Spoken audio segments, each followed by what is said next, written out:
Are you okay അല്ലെങ്കിൽ ചേട്ടാ കണ്ണു തുറന്നേ. നമ്മൾ CPR എങ്ങനെയാണ് ചെയ്യുന്നതെന്ന് ചുരുക്കി പറയുകയാണ്. അപ്പം ആദ്യത്തെ കാര്യം എന്ന് പറയുന്നത് ആള് നമുക്ക് CPR കൊടുക്കാൻ പറ്റുന്ന ഒരു സാഹചര്യത്തിലാണോ എന്ന് ഉറപ്പുവരുത്തുക. അതായത് നമ്മൾക്ക് അപ്രോച്ച് ചെയ്യാൻ പറ്റുന്ന ഒരു സാഹചര്യത്തിലാണോ എന്ന് ഉറപ്പുവരുത്തുക. സീൻ സേഫ്റ്റി എന്ന് പറയും. അപ്പം പേഷ്യൻ്റ് സേഫ് അല്ലാത്തൊരു പൊസിഷനിലാണ് കിടക്കുന്നതെങ്കിൽ അല്ലെങ്കിൽ റോഡിൻ്റെ മധ്യഭാഗത്താണെങ്കിൽ ഒരു വശത്തേക്ക് മാറ്റുക. അത് സേഫായിട്ട് നമുക്ക് പേഷ്യൻറ്റിനെ തൊടാനും നമുക്ക് മറ്റു കാര്യങ്ങൾ തുടരാനുമുള്ള ഒരു സാഹചര്യത്തിലോട്ട് മാറ്റുക. അത് മാറ്റിക്കഴിഞ്ഞാൽ അടുത്ത് ചെയ്യേണ്ടത് പേഷ്യൻറ്റിൻ്റെ പ്രതികരണം ഉറപ്പുവരുത്തുക എന്നുള്ളതാണ്. റെസ്പോൺസ് ചെക്ക് ചെയ്യുക. അത് 2 മോഡാണ് നമ്മൾ ഉപയോഗിക്കുന്നത്. ഒന്ന് വോയിസ് മോഡും 2 ശക്തിയിലായിട്ട് തട്ടുക. 2 തോളിലുമായിട്ട് 2 കൈകളും ഉപയോഗിച്ച് ശക്തിയായി തട്ടുകയും ഉച്ചത്തിൽ അവരെ വിളിക്കുകയും ചെയ്യുക. ആർ യു ഓക്കെ അല്ലെങ്കിൽ ചേട്ടാ കണ്ണു തുറന്നേ. ഇങ്ങനെ ശക്തിയിൽ തട്ടി നോക്കുക. ഈ 2 സ്റ്റിമുലസ് കൊടുത്തു കഴിയുമ്പോഴും പേഷ്യൻ്റ് യാതൊരുവിധ പ്രതികരണവും കാണിക്കുന്നില്ല എങ്കിൽ നമ്മൾ ഉടനെ തന്നെ സഹായത്തിന് വേണ്ടി ആംബുലൻസിനെയോ ചുറ്റും നിൽക്കുന്ന ആളുകളെയോ വിളിച്ചു കൂട്ടേണ്ടതാണ്. അവർ എത്തുമ്പോഴേക്കും അതിനു മുമ്പ് നമ്മൾ എന്ത് ചെയ്യണം? നമ്മുടെ അടുത്ത പടിയിലേക്ക് കടക്കുക. അതായത് ഹൃദയസ്തംഭനം സംഭവിച്ചിട്ടുണ്ടോ ഇല്ലയോ എന്ന് ഉറപ്പുവരുത്തുക. അതിനുവേണ്ടി നമ്മൾ നോക്കുന്നത് പൾസ്, അതായത് സെൻട്രൽ പൾസ് എന്ന് പറയും. നമ്മുടെ കഴുത്തിൽ നിന്ന് നമുക്ക് കിട്ടുന്ന സെൻട്രൽ പൾസും ശ്വാസോച്ഛ്വാസം, അതായത് നെഞ്ചിൻ്റെ ഉയർച്ച താഴ്ചകളുമാണ് നോക്കുന്നത്. നമ്മുടെ 3 വിരലുകൾ കഴുത്തിൻ്റെ മധ്യഭാഗത്തായി സ്പർശിച്ച് നോക്കുക. അവിടെ നിന്നും നമ്മുടെ വശത്തേക്ക് തന്നെ വിരലുകൾ താഴേക്ക് കൊണ്ടുവരിക. അങ്ങനെ കൊണ്ടുവരുമ്പോൾ ഒരു ഗ്രൂവ്, അതായത് ഒരു കുഴി പോലുള്ള ഒരു ഭാഗത്ത് നമ്മുടെ കൈ എത്തും. ആ വിരലുകൾ അവിടെ ഒരു 5 മുതൽ 10 സെക്കൻഡ് വരെ, പരമാവധി 10 സെക്കൻഡ്, കുറഞ്ഞത് 5 സെക്കൻഡ് അവിടെ വെക്കുക. അപ്പോൾ ടിക് ടിക് 1, ടിക് ടിക് 2, ടിക് ടിക് 3, ടിക് ടിക് 4, ടിക് ടിക് 5. ഈ സമയം നമ്മുടെ കണ്ണുകൾ തല മെല്ലെ ചരിച്ച് നെഞ്ചിൻ്റെ ഉയർച്ച താഴ്ചകൾ പരിശോധിക്കണം. അപ്പം നമുക്ക് ഒരേ സമയം പൾസ് ഉണ്ടോ എന്നും ബ്രീത്തിങ് ഉണ്ടോ എന്നും മനസ്സിലാക്കാൻ പറ്റുന്നതാണ്. അപ്പം പൾസ് നമുക്ക് കിട്ടുന്നുണ്ടോ, ബ്രീതിങ് ഉണ്ടോ, ഇത് രണ്ടും ഇല്ല എന്നുണ്ടെങ്കിൽ നമ്മൾ മനസ്സിലാക്കുന്നു ഈ പേഷ്യൻ്റ് ഹൃദയസ്തംഭനത്തിലാണ്, അഥവാ കാർഡിയാക് അറസ്റ്റിലാണ്.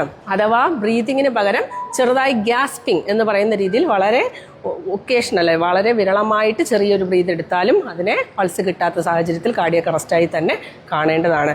പൾസ് കിട്ടുന്നില്ല എന്ന് നമുക്ക് സംശയമുണ്ടെങ്കിലും നമ്മൾ കാർഡിയാക് അറസ്റ്റായി തന്നെ കാണേണ്ടതാണ്. കാർഡിയാക് അറസ്റ്റ് കൺഫേം ചെയ്ത് കഴിഞ്ഞാൽ നേരെ ചെയ്യേണ്ടത് ചെസ്റ്റ് കംപ്രഷൻ സ്റ്റാർട്ട് ചെയ്യുക എന്നുള്ളതാണ്. CPR കൊടുക്കുന്നതിന് വേണ്ടി കൃത്യമായ രീതിയുണ്ട്. പുരുഷന്മാരാണെങ്കിൽ വസ്ത്രം മാറ്റിവെക്കുക, നെഞ്ച് എക്സ്പോസ് ചെയ്യുക, നെഞ്ചിൻ്റെ മധ്യഭാഗം കാണാൻ പറ്റുന്ന രീതിയിൽ. അത് നിർബന്ധമല്ല, സ്ത്രീകളിൽ വസ്ത്രം മാറ്റണമെന്ന് നിർബന്ധമില്ല. നമ്മുടെ ഏതാണോ ഡോമിനൻ്റ് ഹാൻഡ്, നമുക്ക് പ്രധാനമായും നമ്മൾ ഉപയോഗിക്കുന്ന കൈയുടെ പത്തിഭാഗം, അതായത് ഹീൽ ഓഫ് ഹാൻഡ് എന്ന് പറയുന്ന ഭാഗമാണ് നമ്മൾ കംപ്രഷൻ കൊടുക്കുന്നതിന് ഉപയോഗിക്കുന്നത്. മറ്റേ കൈ കൊണ്ട് നമുക്ക് ലോക്ക് ചെയ്ത് പിടിക്കുക. വിരലുകൾ നെഞ്ചിൽ മുട്ടാൻ പാടില്ല. ഈ മധ്യഭാഗം നെഞ്ചിലെ സ്റ്റേണം എന്ന് പറയുന്ന മധ്യഭാഗത്തുള്ള ബോണിൻ്റെ മധ്യഭാഗത്തായിട്ട് അല്ലെങ്കിൽ കുറച്ച് താഴേക്കായിട്ട്, വയറിലോട്ട് പോകാൻ പാടില്ല. നെഞ്ചിൻ്റെ ഏകദേശം മധ്യഭാഗത്ത് താഴെയായിട്ടാണ് കൈ വെക്കുന്നത്. അതിനുശേഷം കൈമുട്ടുകൾ നിവർന്നിരിക്കണം, കൈമുട്ടുകൾ വളഞ്ഞിരിക്കാൻ പാടില്ല. കൈമുട്ടുകൾ നിവർന്നിരിക്കണം. നമ്മൾ കൊടുക്കുന്ന ബലം നേരെ താഴേക്കാണ് കൊടുക്കേണ്ടത്. അതുകൊണ്ട് നമ്മുടെ ഷോൾഡർ, തോൾ ഭാഗം നേരെ പേഷ്യൻ്റെ നെഞ്ചിൻ്റെ മുകളിലേക്ക് വരണം. അങ്ങനെ വന്നതിന് ശേഷമാണ് നമ്മൾ കംപ്രഷൻ കൊടുക്കേണ്ടത്.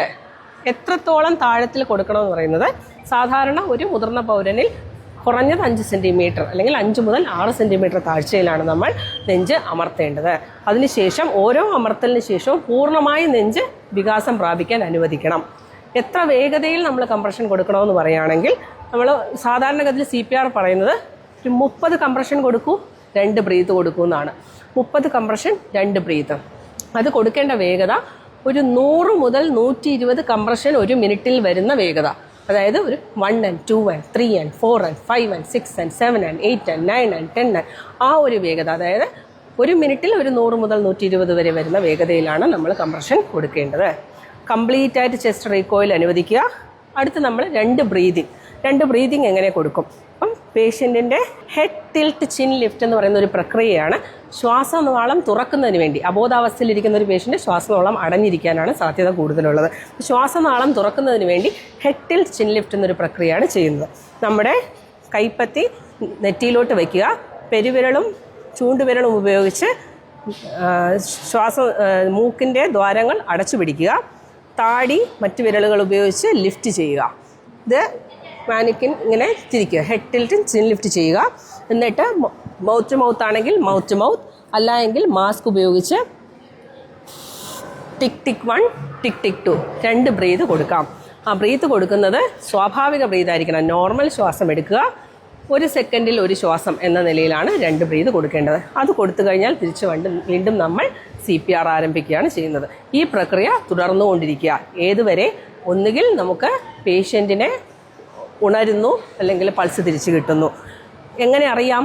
ഓരോ 2 മിനിറ്റിലും നമ്മൾ പൾസ് ചെക്ക് ചെയ്യുകയും ശ്വാസോച്ഛ്വാസം ചെക്ക് ചെയ്യുകയും വേണം. ഇതിൽ എപ്പോഴെങ്കിലും നമുക്ക് പൾസ് തിരിച്ചു കിട്ടിയാൽ അവിടെ CPR അവസാനിപ്പിക്കാം.